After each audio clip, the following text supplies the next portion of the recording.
Hello दोस्तों, स्वागत है आप लोग का। दोस्तों आज डेट है 6 नवंबर। देखें करंट अफेयर न्यूज़ में कौन कौन सी न्यूज़ इंपॉर्टेंट है हमारे एग्जाम पॉइंट ऑफ व्यू से। चलिए सेशन को स्टार्ट करते हैं। तो सबसे पहले हम लोग बात करेंगे दोस्तों पैराग्लाइडिंग की। तो हुआ क्या है कि हिमाचल प्रदेश में एक ऑस्ट्रेलियन पर्सन था और एक बाकी भी कोई और था। तो पैराग्लाइडिंग कर रहे थे, वो आपस में भिड़ गए। ठीक है। अब देखो पैराग्लाइडिंग क्या होता है। पैराग्लाइडिंग का मतलब होता है कि जो हवा में ऐसे टेंट करके ना ये लोग उड़ते रहते हैं, इसी को हम लोग पैराग्लाइडिंग बोलते हैं। अब हुआ क्या कि ये दोनों उड़ते उड़ते उड़ते आपस में टकराए और टकराने के बाद क्या हुआ, इन एक का पैर फ्रैक्चर हो गया, है ना। जैसे इतनी थोड़ी थोड़ी दूरी पे ये लोग उड़ रहे थे, राइट। तो कई बार होता है ना, मौसम चेंज होता है या हवा का रुख चेंज होता है तो ये कंट्रोल नहीं कर पाए और आपस में जाके भिड़ गए और एक बंदे का इसमें पैर फ्रैक्चर हो गया। ठीक है। तो देखो एग्जाम पॉइंट में से ये इंपॉर्टेंट नहीं है कि किसका पैर फ्रैक्चर हुआ, क्या होता है पैराग्लाइडिंग, ये सब नहीं पूछेगा यूपीएससी या स्टेट पीएससी। आपसे पूछा जाएगा कहाँ पे हुआ, तो याद रखिएगा हिमाचल प्रदेश में हुआ है ये चीज़। ठीक है। और हिमाचल प्रदेश क्योंकि हिली एरिया है तो यहाँ पे बहुत सारे पहाड़ों के रेंज पाए जाते हैं। तो आपसे डायरेक्टली पहाड़ों के रेंज पूछ लेगा। तो पहाड़ों के रेंज का मतलब क्या है? पहाड़ों के रेंज का मतलब ये है दोस्तों, एक सेकेंड। पहाड़ों के रेंज का मतलब ये है कि देखो पहाड़ जो होते हैं ना वो सीक्वेंस से पाए जाते हैं, ऐसे ऐसे ऐसे, है ना। कुछ सीक्वेंस रहता है उनका। तो वो रेंज यहाँ पे है तो उस रेंज के बारे में डायरेक्टली आपसे पूछा जा सकता है। तो सबसे अगर पहले मैं बात करूँ, अगर इंडिया का ये पूरा मैप बनाओगे तो कुछ ऐसे आता है ना। सबसे पहले आप बात करोगे तो ये आता है काराकोरम रेंज, है ना। काराकोरम की पहाड़ी आती है। तो सबसे पहले आता है आपका काराकोरम। फिर उसके बाद आता है ये लद्दाख का रेंज, है ना। एल से लद्दाख आ जाता है। फिर उसके बाद आता है जास्कर, जेट। ठीक है। उसके बाद देखो तो नीचे इसके आता है पीर पंजाल रेंज। उसके नीचे आओगे तो धौलाधर आता है। और इसके नीचे आओगे तो ये शिवालिक आता है। तो आप देखो ये है पूरा आपका हिमाचल प्रदेश।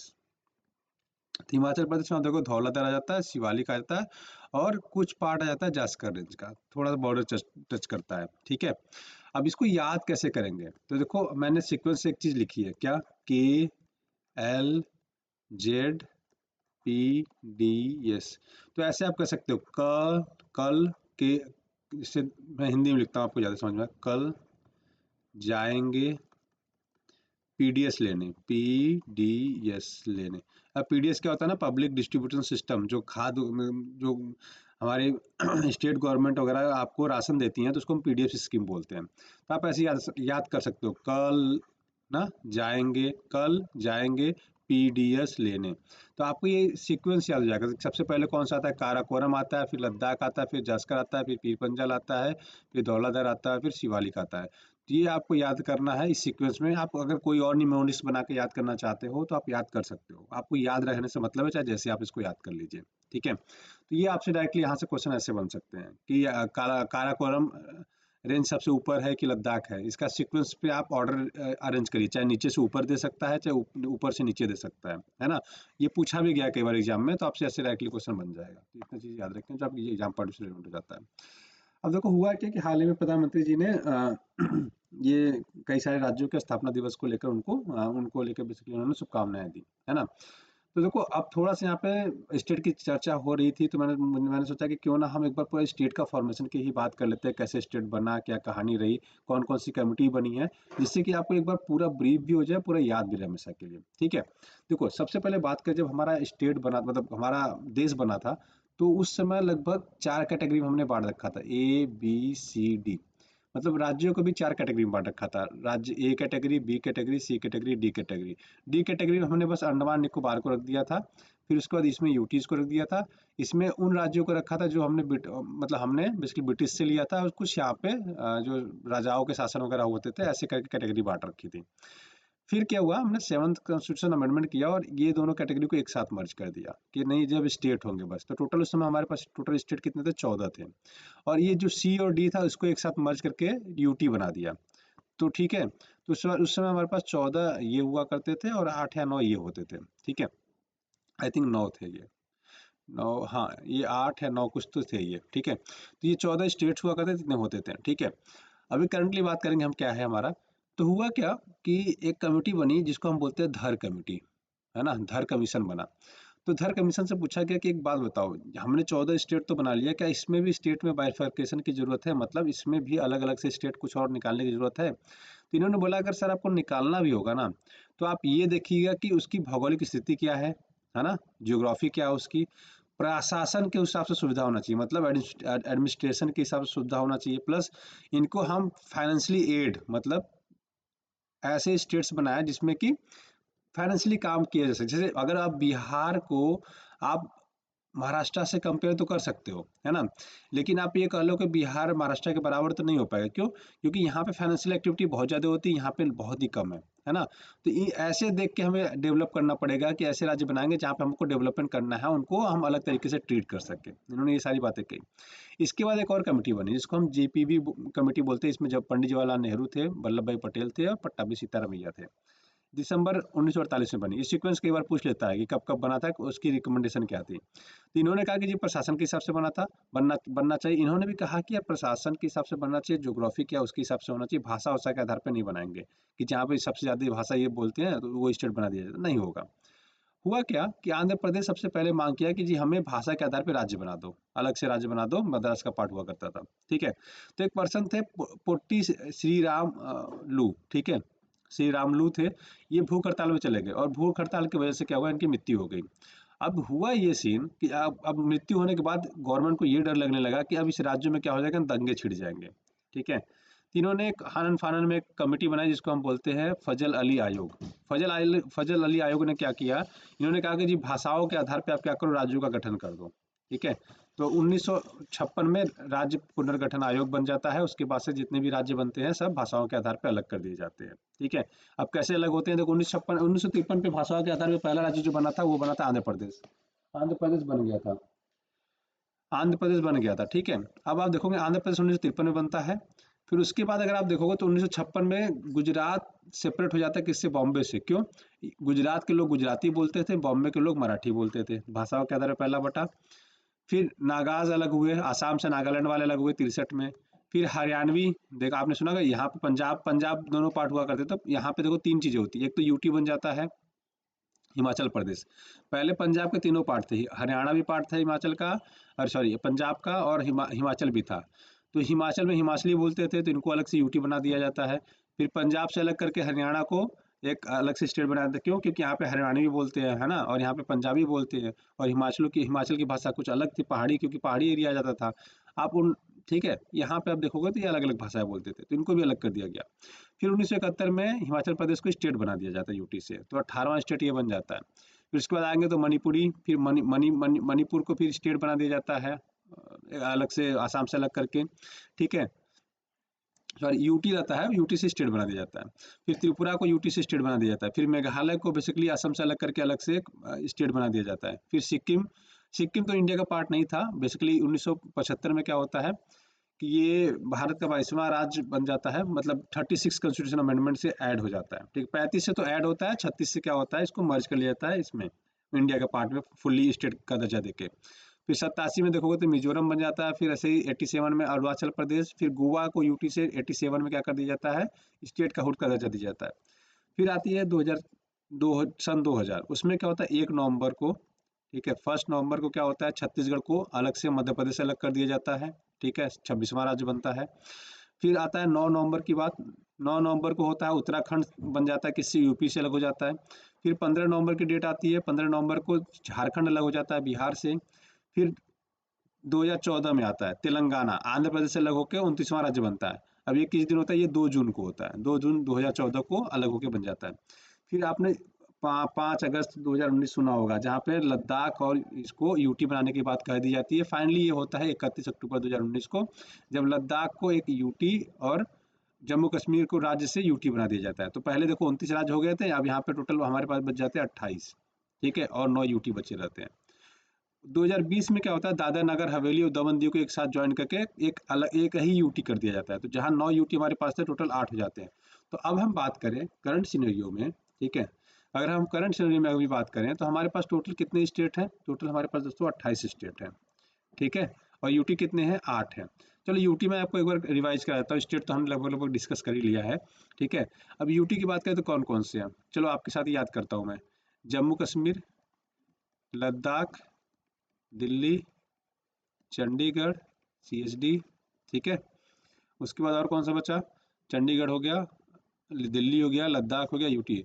दादर नागर हवेली एंड दमन दीव एक में हो गया है। फिर लक्षद्वीप, है ना। फिर उसके बाद Andaman and Nicobar, total count करो कितने हुए, 7 हुए होंगे मेरे हिसाब से, 1 2 3 4 5 6 7, और 8वां हो जाता है आपका पुदुचेरी। ठीक है। अब अच्छा, इसमें 3 स्टेट ऐसे जहाँ पे इलेक्शन होंगे, कहाँ पे, पुदुचेरी में होगा, जिसको पौंडीचेरी हिंदी में बोलते हैं, पुदुचेरी से वैसे हम बोलते हैं, जम्मू कश्मीर में और दिल्ली में। इन 3 जगहों पे इलेक्शन होते हैं। तो ये थोड़ा सा आपसे पूछा जा सकता है कि कौन से 3 यूटी है जहाँ पे इलेक्शन होता है, यूनियन टेरेटरी, केंद्र का शासन तो होता है। इन जगहों पे जो पुलिस वगैरह होती है वो सेंट्रल गवर्नमेंट के अंदर आती है, लेकिन बाकी जो कंट्रोल किया जाता है वो स्टेट गवर्नमेंट, मतलब बेसिकली स्टेट क्या है, यूटी के द्वारा कंट्रोल किया जाता है। ठीक है, तो ये बेसिक चीज़ें याद रखेंगे। 28 राज्य कौन कौन से, ये आपका होमवर्क है कि आप याद करोगे, उसकी कैपिटल बताओगे। ठीक है, आप ऊपर से एक सीक्वेंस से चालू करो और उसको पढ़ते जाओ, याद करते जाओ कि इसकी कैपिटल क्या क्या है। ठीक है, कौन कौन से स्टेट है। इतनी चीजें होगी ना, लगभग लगभग मैंने इसमें सारी चीजें आपको बता दिया। तो अगर आप देखोगे तो 1951 में हमारा कुछ ना इंडिया ऐसा दिखता था, सॉरी, इंडिया हमारा कुछ ऐसे दिखता था। ठीक है, एक सेकेंड, हाँ। अब एमपी को देखो तो कि एमपी इतना बड़ा दिखता था। मध्य प्रदेश की अगर हम बात करें तो इतना बड़ा, देखो धीरे धीरे कटते करते कितना छोटा सा हो गया बेचारा, ये इतना बड़ा सा हो गया। ठीक है, ऐसे ही आप देखोगे उत्तर प्रदेश को, तो उत्तर प्रदेश का ये ऊपर वाला पार्ट कट के क्या बना था, उत्तराखंड बना था। तो ये इतना रिलेवेंट नहीं है, बस ऐसे मैंने मैप ऐड कर दिया जिससे कि आपको थोड़ी सी अंडरस्टैंडिंग हो जाए। चलिए आगे बढ़ते हैं। अब बात करेंगे दोस्तों लाइन कोरोनोग्राफ की। तो बेसिकली क्या हुआ, आदित्य L1 जो इसरो ने लॉन्च किया था।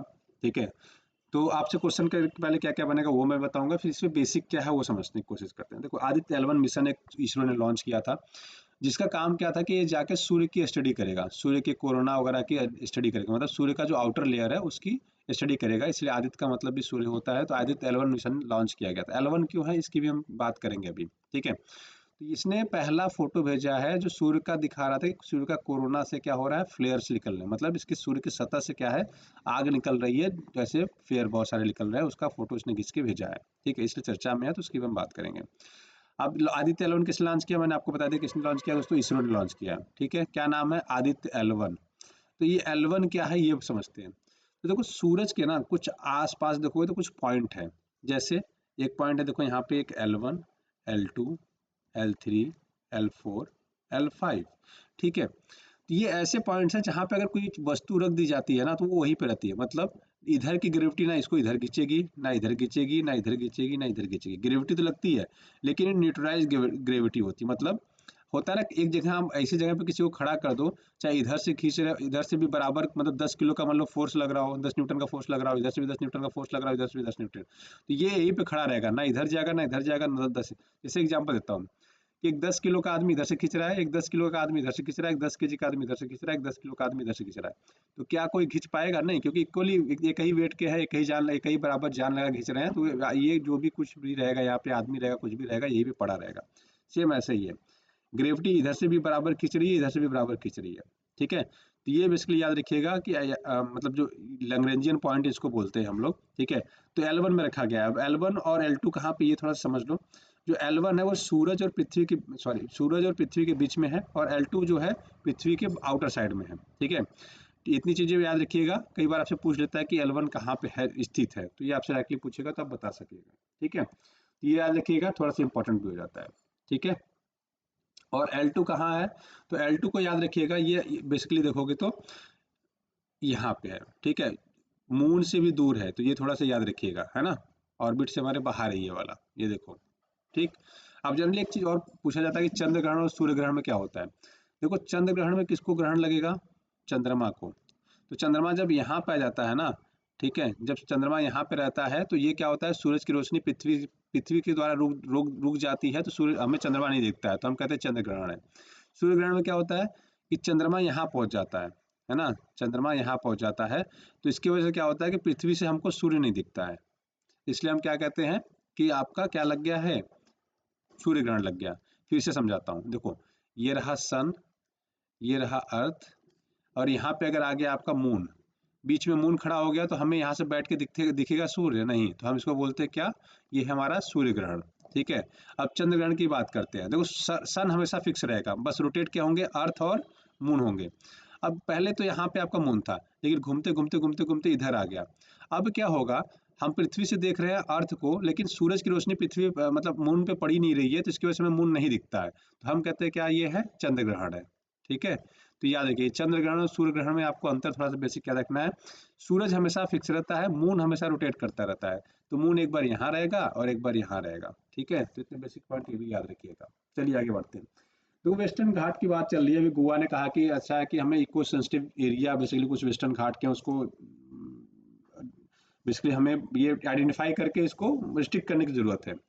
तो आपसे क्वेश्चन क्या बनेगा कि बेसिकली वेस्टर्न घाट के लिए कमेटियां कौन कौन सी है, ये थोड़ा सा इंपॉर्टेंट हो जाता है, तो ये डायरेक्टली आपसे क्वेश्चन बन जाएगा, ठीक है। तो कमेटी जो बनाई गई है अभी, संजय कुमार कमेटी बनाई गई है, ठीक है। तो ये बेसिकली क्या करेंगे, ये देखेंगे कि क्या वाकई में विलेजेस वगैरह जो है इनकी वजह से बायोडाइवर्सिटी को नुकसान हो रहा है क्या, है ना, क्या क्या इफेक्ट्स पड़ रहा है, ये सारी रिपोर्ट्स अपनी सबमिट करेंगे, ठीक है।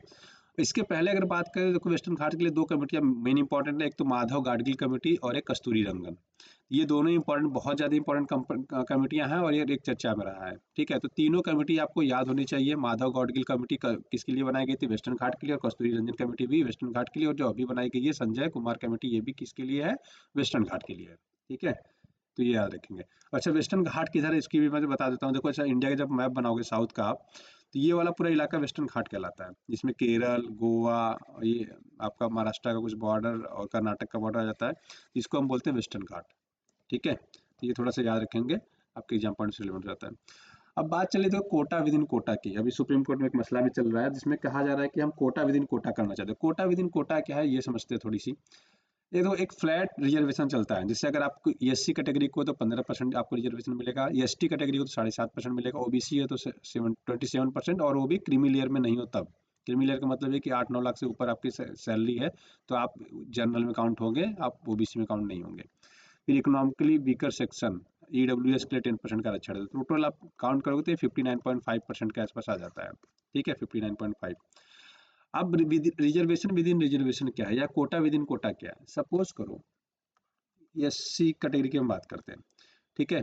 तो एससी कैटेगरी में मान लेते हैं कि कई लोग थे, मतलब बहुत सारी इसमें जाति, जैसे मीना की बात करते हैं हम लोग, है ना, राजस्थान में मीना लोग बहुत ज़्यादा पाए जाते हैं, तो इनको रिजर्वेशन, इन्होंने सबसे ज़्यादा, अगर किसी ने रिजर्वेशन का लाभ उठाया तो इन्होंने उठाया है, ठीक है।